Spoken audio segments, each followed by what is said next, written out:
C'est Stéphane Corr avec nous. Bonjour Stéphane. Bonjour. Et vous êtes là aussi pour répondre aux questions que vous pouvez nous envoyer d'ailleurs par message WhatsApp à 079 327 10 10. Stéphane y répondra avec beaucoup de plaisir. Alors c'est la question d'un parent et ce parent il se demande s'il a le droit de consulter les réseaux sociaux de son enfant sans son consentement. Alors le parent est un responsable légal, néanmoins ça pose quand même question et je crois que le problème n'est pas une question de légalité, c'est une question du rapport de confiance avec l'enfant. Et ma recommandation à titre personnel, c'est vraiment le dialogue. Moi, je suis assez opposé à tout logiciel d'espionnage et je pense que les logiciels de filtrage peuvent aider finalement à réduire le volume des contenus négatifs auxquels l'enfant pourrait être confronté, mais ça n'empêchera jamais un enfant d'accéder à certains types de contenus. Donc il faut toujours accompagner sur la pornographie, malheureusement, en disant il faut l'expliquer, il faut la désacraliser. Il y a eu récemment toute une émission qui était diffusée sur la télévision suisse romande et avec justement des exemples de tournage de films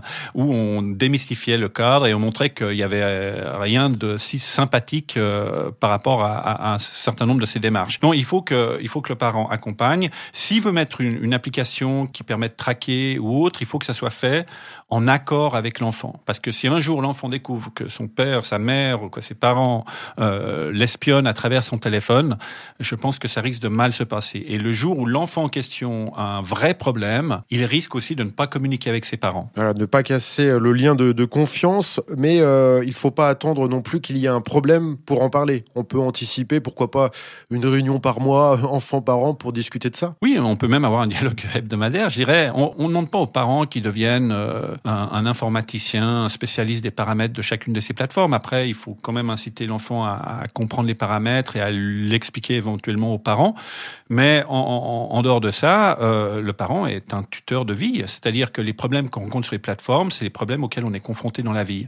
Et simplement, l'écran réduit les distances physiques, et ce qui fait que ces problèmes nous rencontrent, alors que peut-être physiquement, en se déplaçant dans la rue ou dans la société, on ne les aurait pas forcément rencontrés tout de suite. Et dans le préau de l'école, partout, il y a des écrans. Et tous les parents n'ont pas la même idée de prévention pour leurs enfants. Certains sont livrés à eux-mêmes et vont avoir des contenus préjudiciables affichés sur leur téléphone qui vont montrer à leurs amis. Donc oui, il faut faire de la prévention, il faut casser les codes et parler très rapidement de la nature des contenus auxquels on peut être confronté, de la compréhension qu'on peut en avoir et surtout, toujours, comme élément central, le consentement. Le fait qu'on a toujours le droit de dire non, on a le droit de dire qu'on n'a pas envie et on a le droit de refuser ce qu'on n'a pas envie de faire ou même de voir. Alors si vous avez des questions, n'hésitez pas, Stéphane est là pour y répondre, 079 327 10 10 par message WhatsApp ou bien également par mail, l'adresse que vous retrouvez sur notre site internet rodefm.ch. Stéphane, merci beaucoup pour cette réponse. Merci.